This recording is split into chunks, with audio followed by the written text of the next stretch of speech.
Hello, this is Eunice Jerry welcoming you to Flourishing Beyond 60.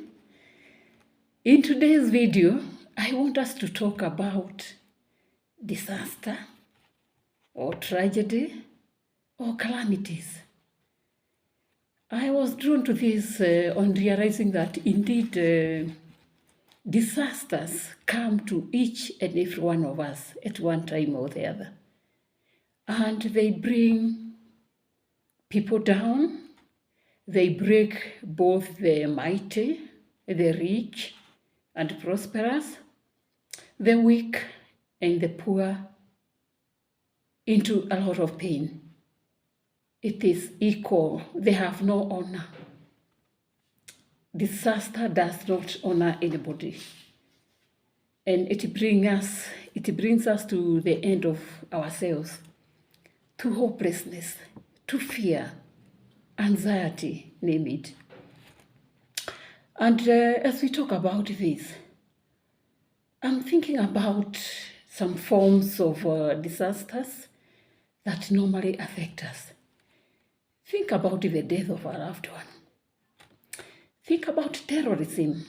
The world has actually had many terrorist attacks, like the 9/11 terrorism in the US, and even in our nation, Kenya. We have had two in Nairobi, Kenya. In today's video, I want us to focus on sickness.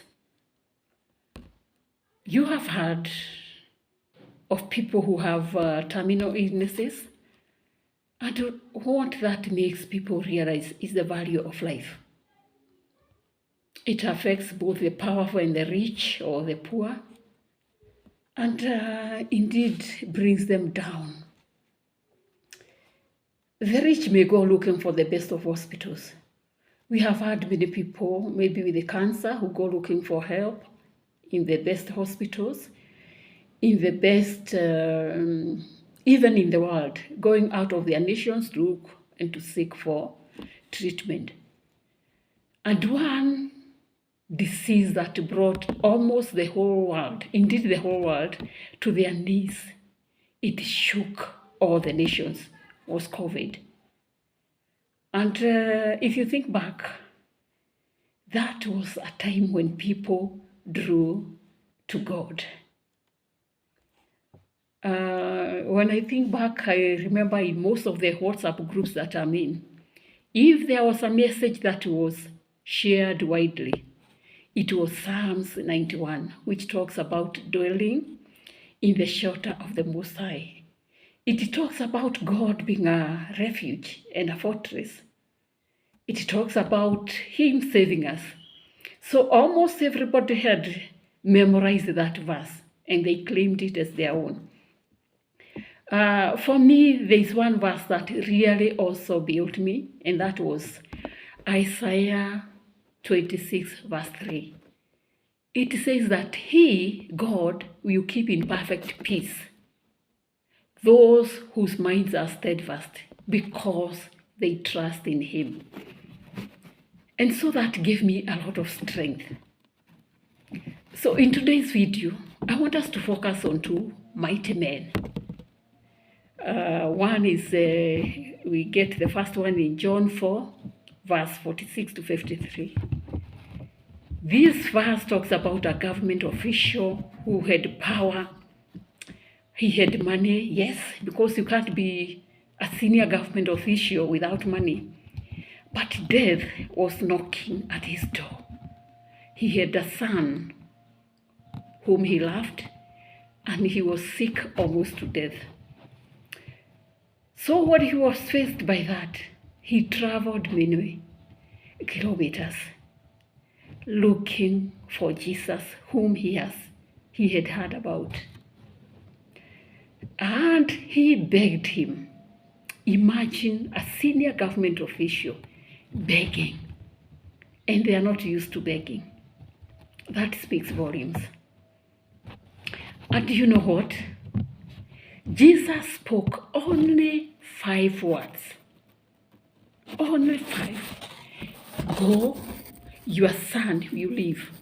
And that was so. So, wow, how much power that portrayed above sickness that money would not have helped. Power had not helped.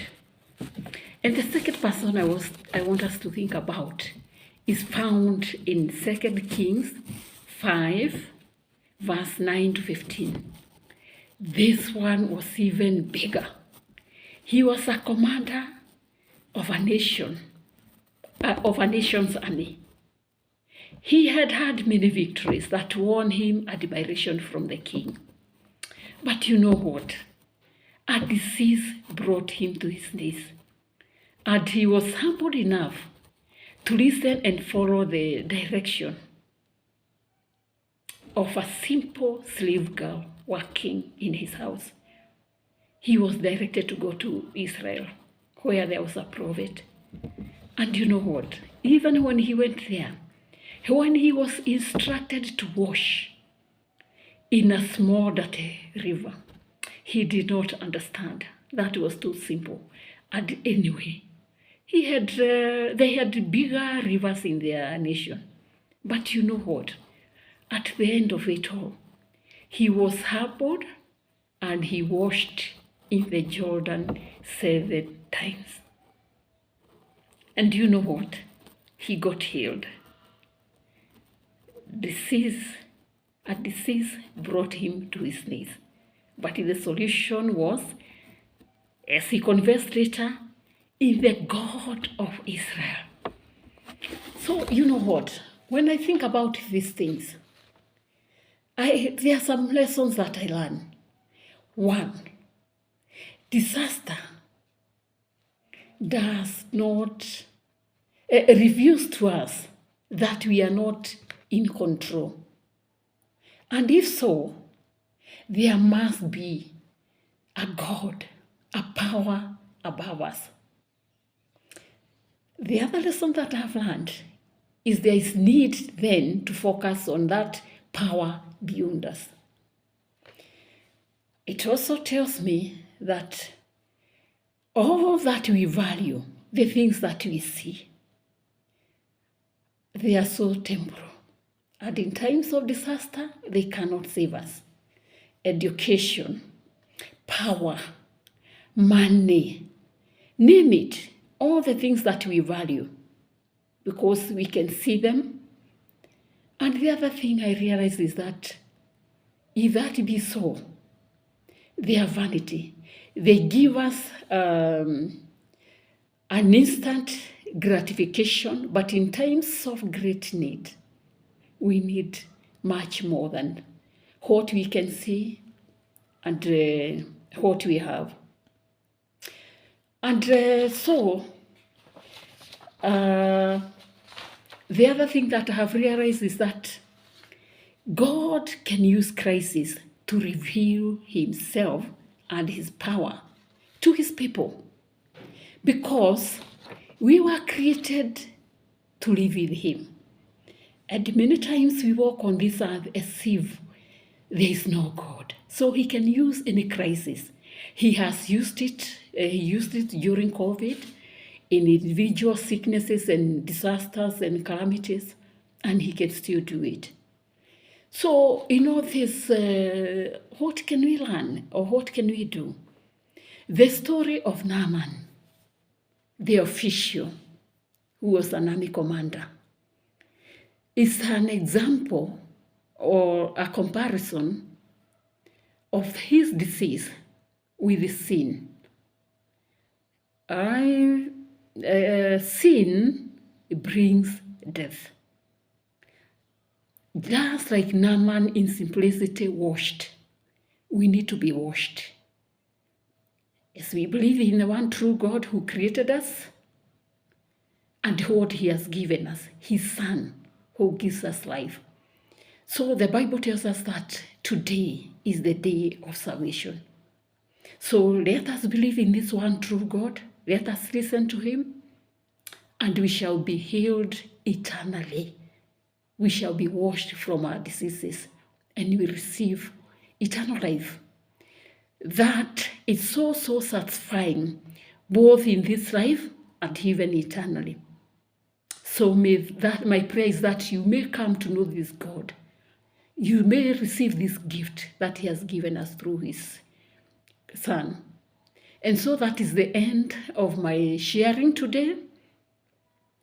And I also welcome you to share with others. Maybe you know this God, but there are some within your circles, within your environment that don't know. So may you take up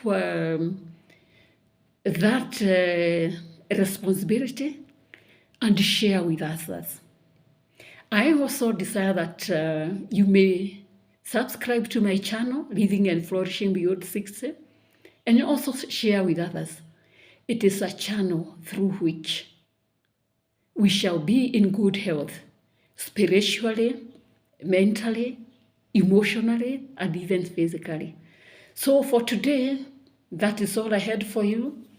And I say bye and God bless you. See you in our next video.